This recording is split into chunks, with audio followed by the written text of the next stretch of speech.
เศษอาหารไปทำปุ๋ยอินทรีย์หรือแปรรูปเป็นพลังงานนำกลับมาใช้ใหม่ลดขยะลดโลกร้อนเราเปลี่ยนโลกเปลี่ยนสถานีวิทยุกระจายเสียงแห่งประเทศไทยกรมประชาสัมพันธ์ขอเชิญทุกท่านร่วมตอบแบบสอบถามความพึงพอใจผู้ฟังรายการสาระนานากับสารานุกรมไทยประจำปี 2568 ผ่านทางออนไลน์เพื่อให้เราสามารถพัฒนารายการให้ตรงใจผู้ฟังมากยิ่งขึ้นท่านสามารถติดตามรายการนี้ได้เป็นประจำทุกวันในช่วงข่าวภาคเช้าเวลา 7 นาฬิกาทางสถานีวิทยุกระจายเสียงแห่งประเทศไทยสามารถร่วมตอบแบบสอบถามได้ง่ายๆเพียงเข้าไปที่เพจ Facebook ของสถานีวิทยุกระจายเสียงแห่งประเทศไทยหรือเพจรายการข่าวยามเช้าบันทึกสถานการณ์ค้นหามาเล่าและหมุนตามวันพร้อมลุ้นรับของที่ระลึกสุดพิเศษจากเราโดยจะประกาศผลผู้โชคดีในเดือนพฤษภาคม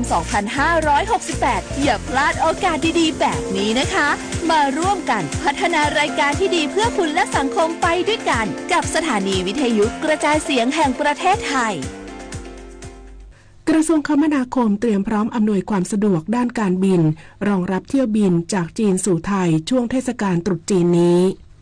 นางมณฑรเจริญศรีรัฐมนตรีช่วยว่าการกระทรวงคมนาคมคาดการณ์ว่าช่วงเทศกาลตรุษจีนระหว่างวันที่ 26 มกราคมถึง 1 กุมภาพันธ์ 2568 รวม 7 วันจะมีปริมาณเที่ยวบินทั้งภายในประเทศและระหว่างประเทศ 19,305 เที่ยวบินเฉลี่ย 2,758 เที่ยวบินต่อวันเพิ่มขึ้นจากปีที่ผ่านมา14%ขณะเดียวกันเที่ยวบินระหว่างประเทศไทยไปยังจีนมีจำนวน 2,718 เที่ยวบินเพิ่มขึ้นจากปีที่ผ่านมา48%จึงได้กำชับให้บริษัทวิทยุการบินแห่งประเทศไทยจำกัดเตรียมพร้อมรองรับปริมาณเที่ยวบินที่เพิ่มขึ้นเพื่อเพิ่มความมั่นใจในการเดินทางมายังประเทศไทยด้านนายนพสิทธิ์จักรพิทักษ์กรรมการผู้อำนวยการใหญ่บริษัทวิทยุการบินแห่งประเทศไทยจำกัดกล่าวว่าเที่ยวบินระหว่างไทยจีนเป็นเที่ยวบินที่มีสัดส่วนสูงสุดจากปริมาณเที่ยวบินระหว่างประเทศทั้งหมดนอกจากนี้ยังมีเที่ยวบินจากประเทศอื่นที่มีนักท่องเที่ยวเชื้อสายจีนเช่นสิงคโปร์มาเลเซียฮ่องกงไต้หวันอยู่ในประเทศ10อันดับแรกที่มีเที่ยวบินมายังประเทศไทยมากที่สุดทั้งนี้ในส่วนของการอำนวยความสะดวกเพื่อรองรับเที่ยวบินช่วงเทศกาลตรุษจีนได้เตรียมพร้อมบุคลากรระบบอุปกรณ์มาตรการในการบริหารจราจรทางอากาศและการบริหารความคล่องตัวด้านการจราจรทางอากาศรวมทั้งเตรียมแผนรองรับในกรณีเกิดเหตุฉุกเฉินนพศรแก้วคำรายงานกระทรวงวัฒนธรรมขยายเวลาเปิดท่องเที่ยวพิพิธภัณฑ์ในยามค่ำคืน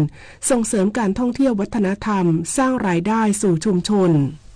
นางสาวสุดาวันหวังสุภกิจโกศลรัฐมนตรีว่าการกระทรวงวัฒนธรรมเปิดเผยว่าได้กำชับหน่วยงานในสังกัดดำเนินการตามมาตรการเร่งรัดการเบิกจ่ายงบประมาณและการใช้จ่ายภาครัฐให้เกิดประสิทธิภาพพร้อมพิจารณาเตรียมจัดทำคำของงบประมาณรายจ่ายประจำปี 2569 เบื้องต้นได้จัดทำกรอบคำขอวงเงินกว่า 16,600 ล้านบาทโดยจัดเตรียมข้อมูลสำหรับการชี้แจงของแต่ละแผนงานรวมทั้งจัดทำข้อมูลกิจกรรมและโครงการให้สอดคล้องกับนโยบายของรัฐบาลพร้อมมอบหมายให้กรมศิลปากรขับเคลื่อนกิจกรรมท่องเที่ยวพิพิธภัณฑ์ยามค่ำคืนต่อเนื่องและขยายระยะเวลาการจัดกิจกรรมเพราะได้รับความสนใจอย่างมากและมอบหมายกรมส่งเสริมวัฒนธรรมจัดกิจกรรมเปิดบ้านศิลปินแห่งชาติควบคู่กับการจัดกิจกรรมถ่ายทอดงานของศิลปินแห่งชาติรวมถึงศิลปินพื้นบ้านพร้อมจัดทำบันทึกความเข้าใจกับหน่วยงานและภาคีเครือข่ายส่งเสริมและสนับสนุนศิลปินให้มีช่องทางในการสร้างรายได้และช่องทางเผยแพร่องค์ความรู้และผลงานสู่คนรุ่นใหม่มาลิชัยโยรายงานการเคหะแห่งชาติประกาศพักหนี้หยุดเก็บค่าเช่าลดค่าปรับนาน3 เดือนช่วยลูกบ้านน้ำท่วมภาคใต้ไปจนถึง31 มีนาคมนี้นายทวีพงษ์วิชัยดิษฐ์ผู้ว่าการเคหะแห่งชาติเปิดเผยว่าการเคหะแห่งชาติมีนโยบายช่วยเหลือชาวชุมชนที่พักอาศัยอยู่ในโครงการของการเคหะแห่งชาติที่ได้รับผลกระทบจากสถานการณ์น้ำท่วมภาคใต้โดยออก2 มาตรการเพื่อช่วยเหลือลูกค้าเป็นระยะเวลา3 เดือนเริ่มตั้งแต่วันที่1 มกราคมจนถึง31 มีนาคม 2568ได้แก่มาตรการที่1พักชำระหนี้ผู้เช่าซื้อกับการเคหะแห่งชาติและเช่าซื้อผ่านโครงการสินเชื่อเพื่อการพัฒนาที่อยู่อาศัยสำหรับผู้มีรายได้น้อยเฉพาะกรณีรายที่น้ำท่วมห้องพักอาศัยส่งผลให้ทรัพย์สินได้รับความเสียหายได้แก่โครงการหาดใหญ่2ระยะที่2 โครงการหาดใหญ่ระยะที่ 1/1 หาดใหญ่ 2 น้ำน้อยโครงการสงขลาหาดใหญ่น้ำน้อยส่วนที่ 1-2 และโครงการสุไหงโกลกส่วนมาตรการที่ 2 ปลอดค่าเช่าผู้เช่ารายย่อยเช่าจัดประโยชน์เฉพาะกรณีที่ได้รับผลกระทบจากอุทกภัยได้แก่โครงการปัตตานีรับโอนและโครงการนครศรีธรรมราชระยะ 1หากลูกค้าเข้ามาชำระหนี้ที่ค้างชำระในอดีตตั้งแต่บัดนี้ถึงวันที่31มีนาคม2568การเคหะแห่งชาติจะลดค่าปรับ 100% ให้ทันทีอีกด้วยนิตยาคุณศิลป์รายงานจบข่าวอรัญญาชมชื่นอ่านรับฟังข่าวครั้งต่อไปเวลา 7 นาฬิกาค่ะติดตามข่าวที่นำเสนอไปแล้วได้ที่ www.thainews.prd.go.th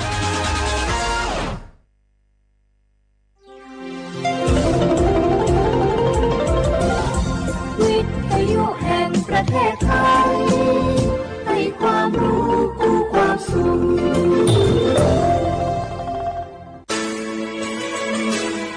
สถานีวิทยุกระจายเสียงแห่งประเทศไทยจังหวัดเชียงใหม่ AM 1476 กิโลเฮิรตซ์สถานีวิทยุภาคภาษาชาติพันธุ์แห่งเดียวในประเทศไทยที่มีความทันสมัยเชื่อถือได้สร้างอัตลักษณ์กลุ่มชาติพันธุ์สู่สากล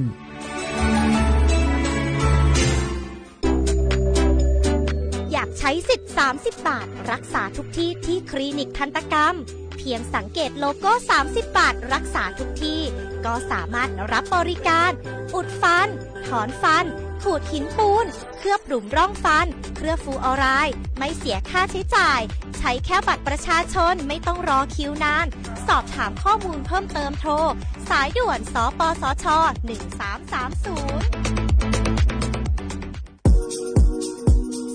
บาทรักษาทุกที่เจ็บป่วยเล็กน้อยอาทิมีไข้ไอเจ็บคอปวดข้อเจ็บกล้ามเนื้อใช้สิทธิ์บัตรทอง30 บาทปรึกษาเภสัชกรและรับยาตามอาการ32รายการไม่เสียค่าใช้จ่ายเพียงยื่นบัตรประจำตัวประชาชนที่ร้านยาที่มีสติกเกอร์30 บาทรักษาทุกที่หรือร้านยาคุณภาพของฉันให้บริการดูแลอาการเจ็บป่วยเล็กน้อยสอบถามเพิ่มเติมโทรสายด่วนสปสช1330 24 ชั่วโมงเจ็บป่วยเล็กน้อยอาทิมีไข้ไอเจ็บคอปวดข้อเจ็บกล้ามเนื้อใช้สิทธิบัตรทอง30 บาทปรึกษาเภสัชกรรับยาตามอาการไม่เสียค่าใช้จ่ายยื่นบัตรประชาชนได้ที่ร้านยาที่มีสติ๊กเกอร์ร้านยาคุณภาพของฉันให้บริการดูแลอาการเจ็บป่วยเล็กน้อย30 บาทรักษาทุกที่ที่ร้านยาคุณภาพของฉันสอบถามเพิ่มเติมสายด่วนสปสช1330 24 ชั่วโมงพี่จะพาน้องลองไปสังคมพหุวัฒนธรรมต่างศาสนาแต่ใจเดียวกันชมทะเลสวยฟ้าใสที่ภาคใต้ชิมปลากุเลาตากใบขึ้นชื่อราชาแห่งปลาเค็มภาคใต้แหล่งผลิตวัตถุดิบอาหารสำคัญของโลกลิ้มรสผลไม้แสนอร่อยลองกองทุเรียนมังคุดเงาะความหลากหลายทางวัฒนธรรมทั้งพุทธคริสต์อิสลามและคนเชื้อสายจีนอาศัยอยู่ร่วมกันอย่างกลมกลืนภาคใต้แห่งสยามเมืองงามของไทยสำนักประชาสัมพันธ์เขต 3 กรมประชาสัมพันธ์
写画不啦画画，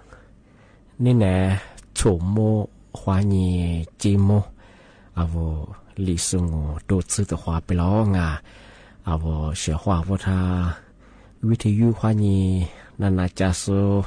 忙啊写和他。Facebook 话你对应说啊，啊我写画不啊，马拉和画我啊。เอาลิสุงโอปากกาโกงอปัญญาทาจิ้มหมายงาสถานีวิทยุกระจายเสียงแห่งประเทศไทยจังหวัดเชียงใหม่วิทยุโดยจะมองมาคือยีระบบยา AM ยีความถี่ของเฮติตูลี่ยาสีจือโฉเฮกว่าโดยจะอาทิตย์ทาวระบบไลฟ์ส่งไงFacebook เป็นอย่างยี่เพญยาสวทเชียงใหม่ AM 1476กิโลเฮิรตซ์ที่เลยหลายอย่างมั้งอ่ะรายการลิสุงมันจะเฮแน่ๆที่ขวาที่มอลล์ที่ขวาที่นี่มาคือนี่ขวาด้วยกันน่ะที่นี่ขวานี่น่ะเนี่ยที่นี่เลยด้วยงงที่รายการลิสุว่าสัตว์น่ะที่ด้วยมาคือวันที่1มันก็คือวันที่16ว่ารัฐบาลยื่นหวยโดยที่นี่มาเนี่ยที่มอลล์เนี่ย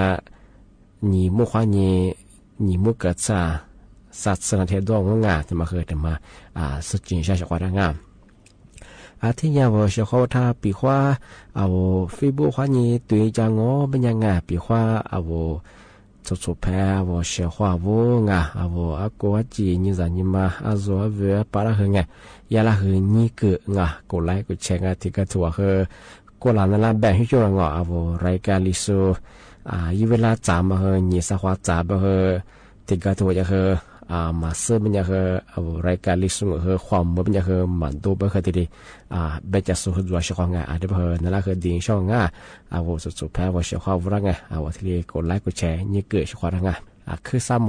ว่าช่องว่านี่มีถึงยังบ้าทำไมกฎหมายที่มาดูมาอย่าบังคับใช้นี่มีกับพูดอย่างบางทีเลยเริ่มใช้เยอะบ้างลาทีเลยอยู่ไม่ถึงกุลาเทียรัฐบาลย่ากว่าอยู่แล้วโคงเป็นยังไงย่ามีมติกฎหมายใหม่ที่มาตุลางานก็มองว่าจดทะเบียนสมรสเท่าเทียมไม่ใช่เบลเชื่อมั่นไม่คือซุปเปอร์เนื้อหงมันยังกว่าจดทะเบียนสมรสกว่าอำเภอยิ่งยังว่าละพระเจ้ามาถูที่ลิชาหน้าไม่ใช่เนี่ยกุลาเทียซุปเปอร์เจจากเมื่อเจงเอาที่ละพระเจ้าแบบว่าจดทะเบียนสมรสยังไงเมื่อสัปดาห์จุดป้าที่ลียินหน้าไปถึงที่เนี่ยจากเมื่อโชว์จากเมื่อก็เอาไปคว้าพันเดียวเพราะว่าเพอยังไงจดทะเบียนสมรสที่ลียินหน้าโรงงานมาภาษากฎหมายใหม่ทำมาตุลางานมาจดทะเบียนสมรสเท่าเทียมกันไปถึงมารัฐบาลยาที่ลีประกาศก็เริ่มใช้ที่หนี่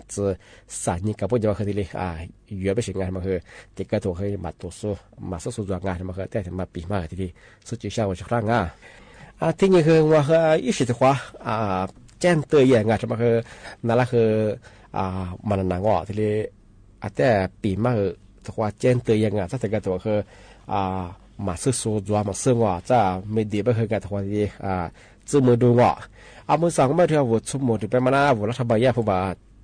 ที่ผู้บ่าที่เลี้ยงบ้างนี่จะสิ่งนี้กับพวกจะมาที่แบบว่าเธอนี่จะสิ่งนี้กับพวกว่ามันก็เชื่อมาเป็นเจ้าไงแบบมันน่าจะของงานที่มามือสามารถรับชมมาข้าสู้คือเมียงวันหนุ่ยเนี่ยเธอทางรัฐบาลเขายินได้ผู้บ่าที่ผู้บ่าที่เลี้ยงแบบสิ่งที่แบบโนมาสานบัญชีมามันน่าอะไรกลางมาเสิร์ฟที่แบบโนอะไรโนบัญชีสุฟลาโนอะไรหาจังหวะทางแก้ไขแย่ไปไงสมมุติก็ถือว่ายิ่งข่าวเข้ามาตื่นตัวทำไมรัฐบาลเขาไปยังแต่ก็ถือว่ากว่าตื่นเต้นสุดยอดมาเสียชของถ้ามันเรื่องงานชของแต่ก็ถือว่าเนี่ยทุกฝ่ายเนี่ยมุสานุยิ่งเสียว่าของก็ท่านโนกว่านุยอิทธิอยู่มาก็ตายเพราะโนทางานนี้คือยังนุยอิทธิอยู่มาคือยิ่งสิทธิ์ความแต่เกิดไปไงที่มาทุกฝ่ายงานที่ชีวิตด้วยของที่แบบว่ามันยังของมาคือสุดท้ายมันตัวมาคือมาสบายเธอมาสบายเธอนี่ก็พอจะมองเวลากว่าวัดชั่วโมงที่ไปมองว่ายี่แอปทางเรานี่คือตรวจสอบสีอีกอย่างที่แบบคือ กลุ่มวิชาชีเราสมัครเข้าสู่เฮยากช่วยโอกาสละยังเงาเวลาเฮอมุสานโน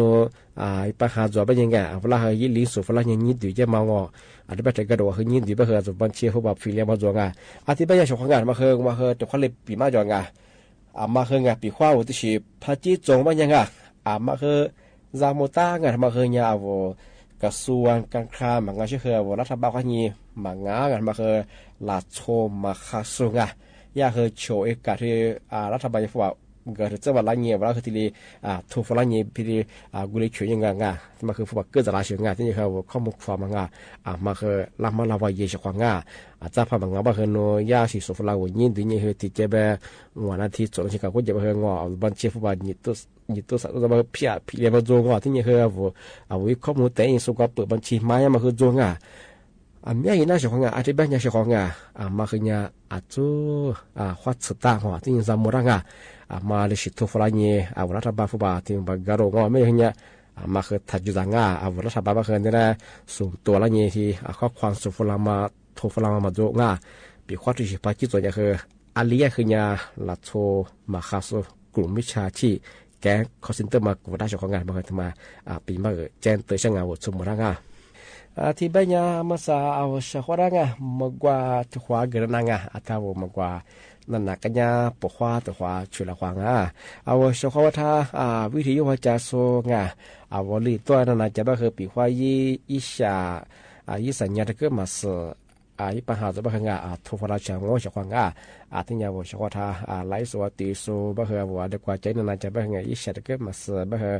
ลิจอคือที่เลยคอมเมนต์ที่เลยทุกคนเราเชื่อว่าที่เป็นยังไงมากกว่าแต่คนนั้นเชื่อว่านี่เมถึงยังงงเป็นยาเอาลิสูอาบายี่เห็นยี่แบบว่าคือผาละกัดตาบัดงาที่บางมันยังคือนี่มีถึงยังมาเอาคือผาบางมันยังคือ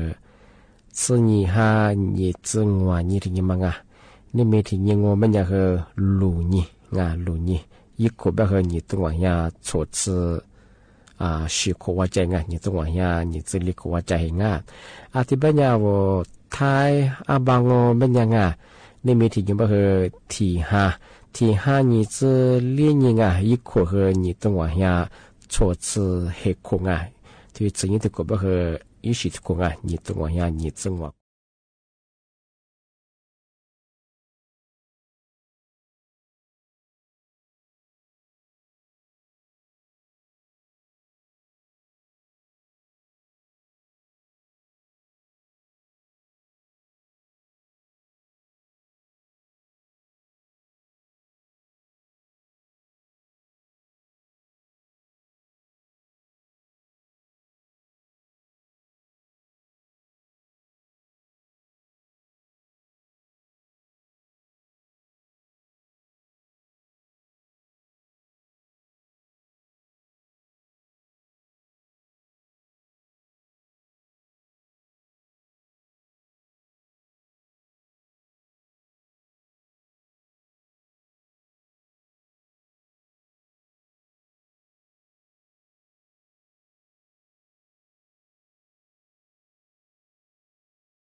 te nozela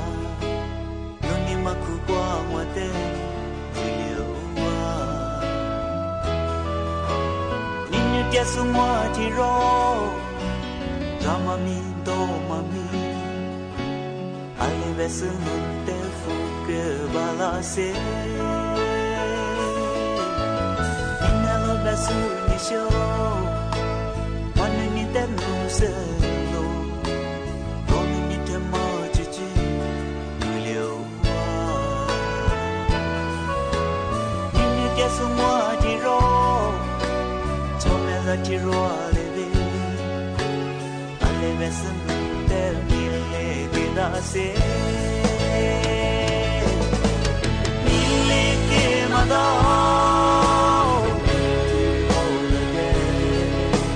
mille ke mada mati rolale mille ke mada nundani nelo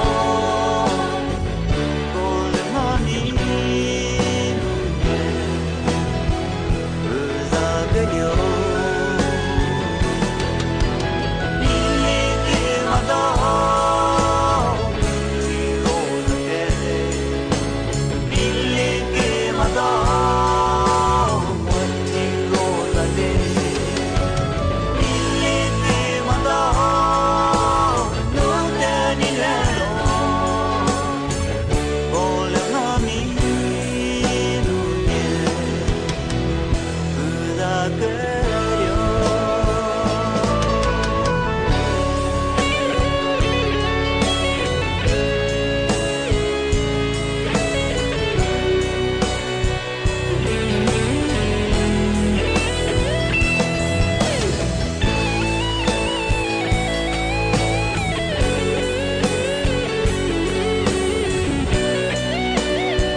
Zati ronga mi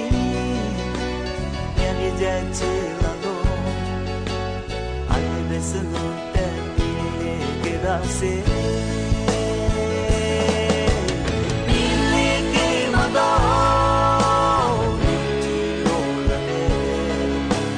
mille ke mada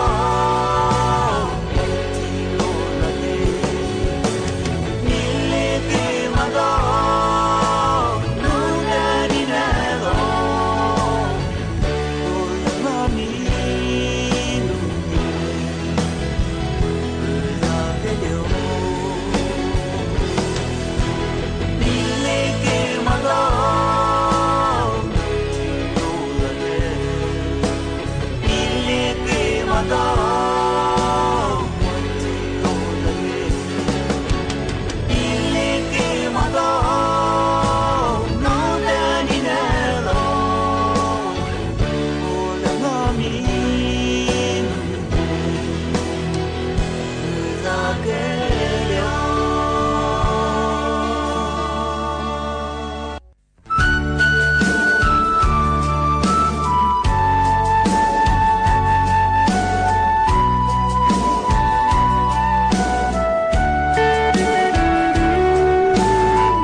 Aku nyi sangu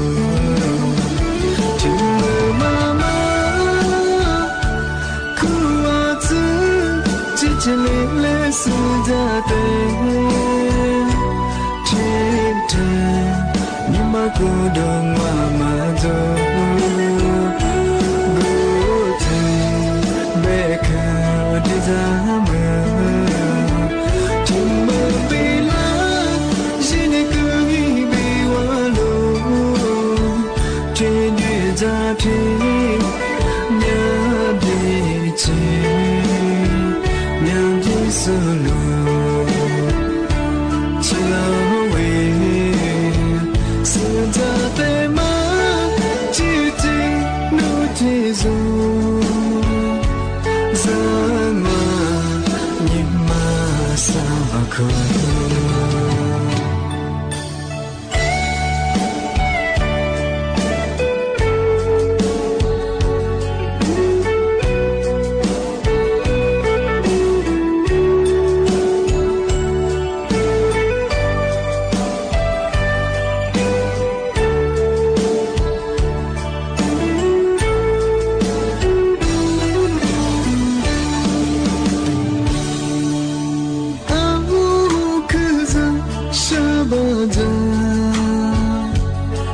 เธอเจอนุ่งแรงว่าโมมาดาเบเตมาที่นี่ดูกูมาดาโคโลจีโลติเขสุดาเตสุมาเทสุสุเนวุคูวา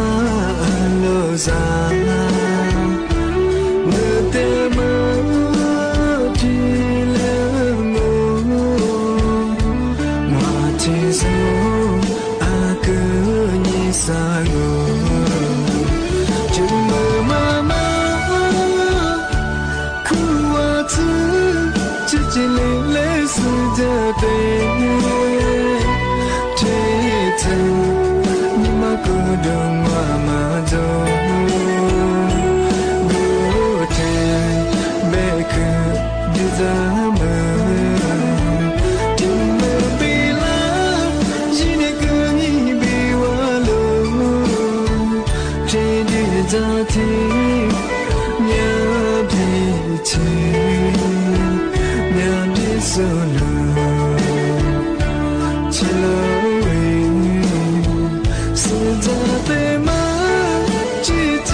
thế nhé tí thì mà bị mà sẽ ngà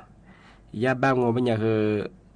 bị khoa avo càng lên panan ngà avo tu chia ngô bây giờ ngoa dọa thì mà avo gì như của nhau bịa mà ngọ phi liam mà ngà càng xuống xỉa mà ngà ha xỉn bên ngà ngoa dở ngà yêu thì mà ngô bây giờ xỉa sát ngọ alo pula shiza nga avo just ma he thì pilia ngọ thì le mười le ba nga ale ke mười le ale ke bia ba nga avo tu chiango ba nya avo khka nya ba he avo yi melong ba he ngọ fu ba ma zu ba he gwang wa thang wa ngọ gulo ba he so li du ma zu ba he avo mi cha vo lo vo a mi vo ngọ thì mà heหนึ่งยุวทีเสียสัตว์งอเอาผู้จัดชื่อเอาจะสึกจะมาเคยที่ผีไปเสียงนีมาถึงมางอเป็นยาเสียมิดเอาเบนชมองบางโฮมันยังคือเอาตูเชียมาการเล่นพนังยังมันยังแต่มาคือปีขวานโนฟูหมอนจุบคืองอโนสุแพชเชโนเสียควาบเชโนปะเทียจุบคือแต่มาคือยาทำลายสร้างความสัมพันธ์งอแต่มาคือเบียนหน้าไปเสียงโนสุแพมจอมาคืองอสุแพมมาโคมางอ ทำร้ายจิตใจมาถึงว่าความสัมพันธ์คือเบียร์ไม่ใช่ไงนึกบอกว่าคือว่าที่น่าเลี้ยมันเลี้ยงว่ามาเลี้ยงชาคือที่อีสิทธิ์ของว่ามาคือจ่วยไงอะไรพวกสุดท้ายคือเวลาคือยิบวอพวกเขาช่วยมันช่วยว่าเนี่ยคือตัวเชื่อเนี่ยคือพอใจบ้างไงแต่มาคือความสัมพันธ์ว่าเอาสุดๆแพ้ว่าเชื่อความว่าเอาประเทศส่วนกันที่มาเบียร์ไม่ใช่ไงสามมาถึงมางงเป็นยาเสียจิตไงสุขภาพงงไม่ใช่มาคือไงเอาการพนันตุจะมาคือกันย่างงไม่ยาบอกว่าเป็นคือหัวมีความเครียดงอความเครียดจวงวิตกกังวลกุลีทีลีซอผัดเดือดกุลีเงาคือปัญหาสุขภาพจิตคือขึ้นยาแย่ไปถึงไงความเครียดคือจวยอย่างไงโนผู้บาดเจ็บเราคือบอกว่าโอ้เสียสู้โหลีดวงซึ่งว่ากุลีทีลีเป็นดูเจ้าคือไงคือดูเจ้าเขาบอกเขาดูน้ำก็คือสุขภาพจิตคือเบียร์ก็เป็นไงมันคือถึงมางาลีมาถึงมังโงบัญญาเสียรู้งามาซึ่งบัญญาเบียร์งอชอบบ่เบลชมังบัญญาการสมาชิกงาอาทินี้การเล่นพนันผ่านระบบเว็บไซต์การพนันผิดกฎหมายยังมางาที่การถือว่าบัญญาเอาเวลานี้สมาชิกสมัยยังบัญญามีส่วนโลทิลิยะกุลิยะงออันว่าสมัยยุบเฮาล่าผ่ามาคือสุดหัวเตะสุดอยู่งอมันก็ชื่อเฮาข้อมูลมาเตะยังกว่าสุดหัวสมัครงอกู้เงินยังมาดูงอมีอะไรน่าเสียของไงที่เป็นอย่างเฮาข้อมูลสุดเตะล่าหาสุดเตะเฮงข้อมูลข้อเนี่ยสมาชิกว่าอย่างสุดหัวอยู่เฮสุดท้ายแบบเฮหมออยู่ชิงว่าผู้บ่าวเฮที่เลยผีมาเหมือนกันผู้บ่าวผีได้เหมือนกันนู้นว่าสุดหัวสมาชิกว่านี้ว่ายากับพนักงานเว็บไซต์ว่านี่ถ้าว่าผู้บักกู้ยังมาคือตัวเชิงอ่ะที่มาเขามาซื้อเป็นอย่างคือเบียร์กับบางงานช่วงงานมาคือจำมองว่ามาถึงมาโง่เป็นอย่างติดคุกงาคูเบบิวว่าไปเลยช่วงงานยี่กันยาสูมาแบบว่ายี่วูสูงอสุดแล้ววูแต่ละยี่กับพนักงานยังจะมางาที่ถึงมองว่าเป็นอย่างคือผู้จัดงานว่ายี่จัดงานอยู่ส่วนงานยี่จัดงานยี่คือเปิดบ่อพนันยังมางยี่สุรักคุณได้ทีกับพนันยังมางมันมีความผิดตามพรบงานการพนันพศก็คือพศ2478มาตราที่12จำคุกไม่เกิน2ปีอันที่นี่คือปรับไม่เกิน 20,000 บาทมันก็จะคือทำปรับทันจัดที่เรียกช่องไงมันคือปีควันโนการย่ามันก็จะคือโนสุดคู่แต่เนี่ยการย่าจะมางอมันก็จะโนผู้จัดจะมางาปีคว่าเอาพับทำผิดไปคือจำผู้ยาช่องไงปีควันโนคือยี่กฎหมายมันซึ่งทำความผิดซ้ำยืดโชว์ยืดไปคือไงคือสุดท้ายในคดีที่เรียกช่องไงอาจจะเป็นอย่างคือมันคือไทยเย่การพนันยังมันก็ไม่อย่างไงตัวเชียมันก็ไม่อย่างคือมาฆ่าช่องไงเอาจะขวากันเนี่ยก็คือหนีขวากันเนี่ยใช่ไงหนีขวากันเนี่ยก็คือซาขวาด้วยซาขวาไปตรงนั้นเลี้ยขวาด้วยไงยูแทงงงไปเนี่ยสุดท้ายแล้วว่าจะเห็นไงดูกันโอ้เมียว่าคือหนีขวาแต่ว่าเมียว่าซาขวาเลี้ยขวาไปคือโน่แต่ที่สุดว่าสิขวาไงที่เป็นอย่างการพนันมันก็ไม่คืออันนี้เนี่ยคือผิดกฎหมายพยัญชนะมันเนี่ยคือมีความเสี่ยงอยู่ช่วงง่าถ้าช่วงไม่ยุ่งงอติดคุยยาที่นี่คือนุภาวะคือเบียร์กาดงอที่นี่คือโนผู้จัดคือกูเลี้ยงโนซับซีคือเบียร์กาดช่วงไงโลจวบก็คือโลฟูจางแต่ก็จวบก็คือยี่พันจุบติดพนันก็คือหิวจารงจับฟูจารวชิจหิวจะยังไงช่วงเขาไงมาคือยาที่นี่พยาเป็นยังไงทะเยช่วงเขาไงมาคืนหนาเป็นหนาก็การพนันผิดกฎหมายยังไม่เคยมาฆ่าช่วงไงพาซุมุลไม่เคยเลี้ยคือติดคู่ยังไม่เคยมาเปียวหัวมาช่วงไงมาเคยที่เลยปีมาที่เลยสุดจริงช่วงช่วงนั้นไง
托过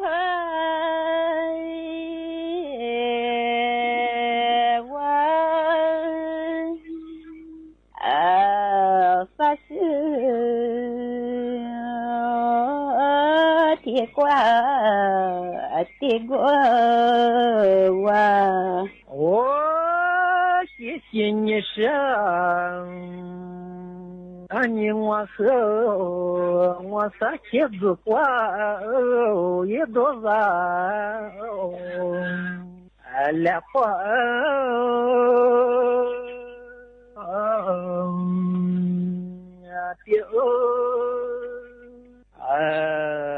撒花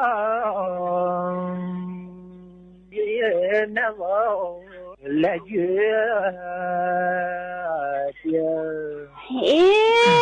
你是我我的撒茄子快多少来快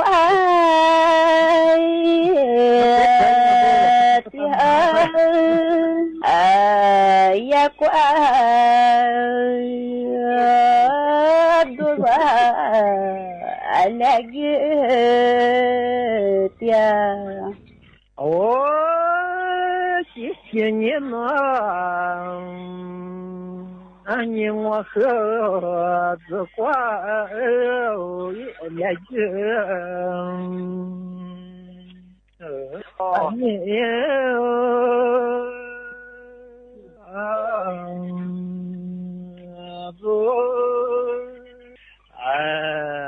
子花来个的毛三呀我别拿我的个来快的嘛三爷子来个的嘛三爷子谢谢你呢你和三年我的多也别走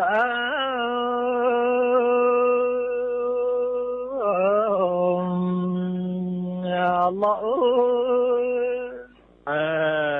三年也的苗多钱了你是我的翻译的多别在了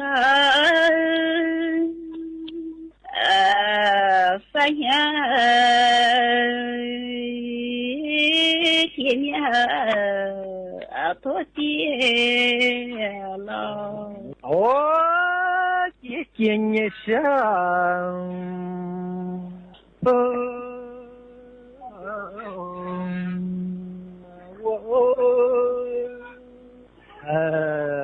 多天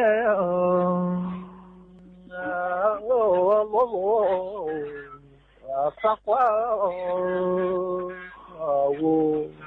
嘿你是我努力的在梦子乖我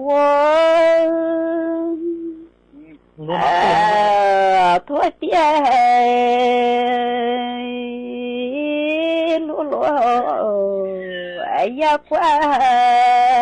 我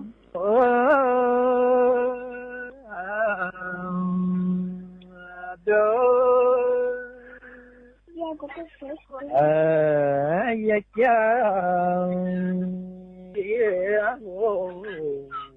我们呀就我的那我听我的日子也过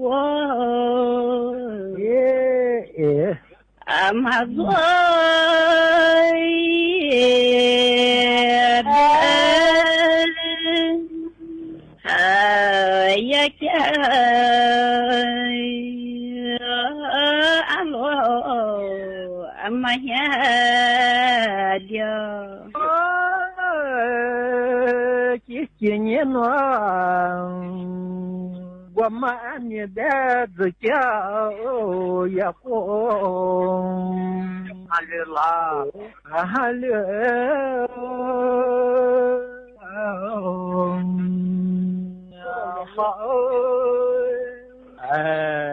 ya kya ya lo ni wo no dena ani se zakiai gukha ahalai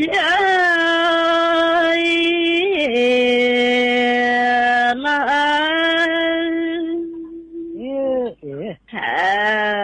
ya kya gukha aswala oh kinyesha anye bedzaga zama danya amasa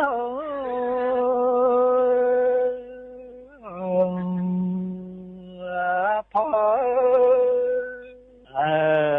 zama ya dinya mako no dena vati dzaga zama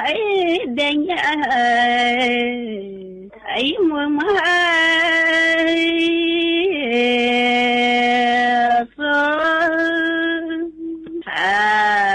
zama dinya mako не но кашха затя и гума абзата я тяу я гума абзата Dena ani zakiai guma zatai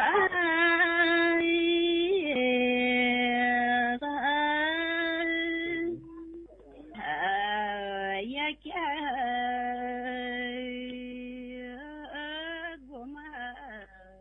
zatai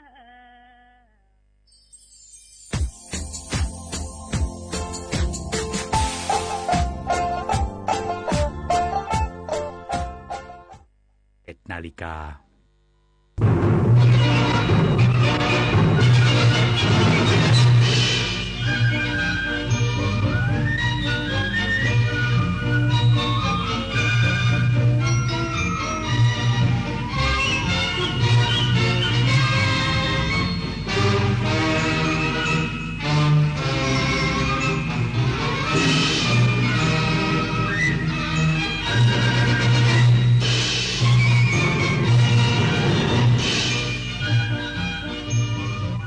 ที่นี่สถานีวิทยุกระจายเสียงแห่งประเทศไทย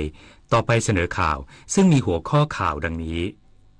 นายกรัฐมนตรีร่วมเสวนาในหัวข้อซอฟต์พาวเวอร์อำนาจที่ไม่ควรมองข้ามโดยยกตัวอย่างความสำเร็จซอฟต์พาวเวอร์ในการสร้างโอกาสให้กับประเทศรัฐบาลสั่งการทุกหน่วยงานระดมสรรพกำลังแก้ปัญหาฝุ่นควันอย่างเร่งด่วนประธานาธิบดีโดนัลด์ทรัมป์ผู้นำสหรัฐเสนอให้ผู้นำภาคธุรกิจทั่วโลกตั้งฐานการผลิตในสหรัฐหรือเผชิญกับมาตรการภาษีนำเข้าสินค้าแบดมินตันเวิลด์ทัวร์ซูเปอร์500ในรอบ2คู่ผสมเดชาพลภัววรานุเคราะห์กับสุพิศราเพียวสามพรานเอาชนะยูตะวาตานาเบะกับมายาทากุจิจากญี่ปุ่น2-0เกมต่อไปเป็นรายละเอียดของข่าว นายกรัฐมนตรีร่วมเสวนาในหัวข้อซอฟต์พาวเวอร์อำนาจที่ไม่ควรมองข้ามโดยยกตัวอย่างความสำเร็จซอฟต์พาวเวอร์ในการสร้างโอกาสให้กับประเทศนางสาวแพทองธารชินวัตรนายกรัฐมนตรีเข้าร่วมการเสวนาเบต้าโซนหัวข้อซอฟต์พาวเวอร์อำนาจที่ไม่ควรมองข้ามณศูนย์ประชุมคอนเกรสเซ็นเตอร์ณเมืองดาวอสสมาพันธรัฐสวิตโดยนายกรัฐมนตรีได้ยกตัวอย่างความสำเร็จของไทยในการใช้ซอฟต์พาวเวอร์ที่ครอบคลุมตั้งแต่ด้านอาหารภาพยนตร์การท่องเที่ยวไปจนถึงสุขภาพพร้อมกล่าวว่าในปัจจุบันไทยมีมรดกทางวัฒนธรรมและมีจุดแข็งที่ได้รับการยอมรับไปทั่วโลกรัฐบาลพร้อมสนับสนุนอำนวยความสะดวกและเสริมพลังให้ภาคประชาชนและภาคเอกชนริเริ่มและขับเคลื่อนกิจกรรมทางเศรษฐกิจเชื่อมั่นว่าคนไทยมีศักยภาพ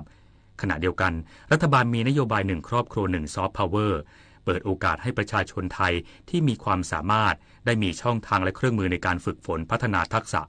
พร้อมเดินหน้าผลักดันซอฟต์พาวเวอร์ไทยผ่านการเปิดอบรมทั้งสิ้น13หลักสูตรอุตสาหกรรมหลักทั้งการท่องเที่ยวอาหารภาพยนตร์แฟชั่นเทศกาลกีฬาดนตรีศิลปะการออกแบบเกมวรรณกรรมสุขภาพและศิลปะการแสดงในตอนท้ายนายกรัฐมนตรียังกล่าวว่ารัฐบาลได้ประกาศไว้ว่าปี 2568 เป็นปีแห่งโอกาสของประเทศไทยโดยยืนยันว่าไทยมีซอฟต์พาวเวอร์ที่ดีและมีศักยภาพหลากหลายด้านคนไทยก็พร้อมให้การต้อนรับทุกคนสร้างโอกาสใหม่ๆให้กับประเทศและปี 2568 จะเป็นปีที่ดีสำหรับประเทศไทยอย่างแน่นอนรัฐบาลสั่งการทุกหน่วยงานระดมสภากำลังแก้ปัญหาฝุ่นควันอย่างเร่งด่วนนายจิรายุห่วงทรัพย์โฆษกประจำสำนักนายกรัฐมนตรีเปิดเผยว่านางสาวแพทองธารชินวัตรนายกรัฐมนตรีได้มีข้อสั่งการให้ส่วนราชการทุกส่วนที่ได้ร่วมประชุมทั้งในที่ประชุมคณะรัฐมนตรีและคณะทำงานส่วนราชการในการแก้ไขฝุ่นควันตั้งแต่วันพุธที่15มกราคมที่ผ่านมาก่อนการเดินทางมาประชุม World Economic Forum ที่ดาวอสโดยนายกรัฐมนตรีให้หน่วยงานต่างๆเร่งแก้ไขปัญหาทันทีตามที่มีการกำหนดแนวทางในการประชุมและขอให้ทุกหน่วยงานเร่งดำเนินการให้เกิดผลเป็นรูปธรรมทั้งการแก้ไขแบบเร่งด่วนทันทีและแผนการระยะสั้นและระยะยาวโดยขอให้หน่วยงานต่างๆรายงานการดำเนินการทุกวันโดยกรุงเทพมหานครขอให้ผู้ว่าราชการกรุงเทพมหานครตัดสินใจทันทีทั้งเรื่องการประกาศหยุดเรียนของนักเรียนในสังกัดกทมโดยส่วนราชการอื่นๆอาทิกระทรวงศึกษาธิการให้ตัดสินใจพิจารณาดำเนินการและกำชับให้กทมใช้9มาตรการเช่นเข้มงวดตรวจวัดตรวจจับรถยนต์ควันดำทุกประเภทร่วมกับหน่วยงานที่เกี่ยวข้องตามแผนที่กำหนดขอความร่วมมือทำงานหรือปฏิบัติงานในที่พัก work from home เข้มงวดตรวจตราควบคุมไม่ให้มีการเผาขยะหรือเผาในที่โล่งทุกประเภทอย่างเข้มข้นโดยในวันนี้นายกรัฐมนตรีจะวิดีโอคอนเฟอเรนซ์จากประเทศสวิตเซอร์แลนด์เพื่อประชุมกับส่วนราชการที่เกี่ยวข้องเพื่อติดตามความคืบหน้าในการแก้ไขปัญหาเร่งด่วนอีกครั้งงานวันสมรสเท่าเทียม Marriage Equality ที่จัดขึ้นทั่วประเทศเมื่อวานนี้แสดงให้เห็นความก้าวหน้าของประเทศไทยที่ประกาศใช้กฎหมายสมรสเท่าเทียมเป็นประเทศแรกในอาเซียนและประเทศที่3ในเอเชียวันนี้นางสาวแพทองธารชินวัตรนายกรัฐมนตรีกล่าวในพิธีเปิดงานวันสมรสเท่าเทียม Marriage Equality ณ พารากอนฮอลล์ผ่านวิดีโอระบุว่าการประกาศใช้กฎหมายสมรสเท่าเทียมถือเป็นก้าวสำคัญที่แสดงให้เห็นว่าประเทศไทยเปิดรับความหลากหลายและโอบกอดความรัก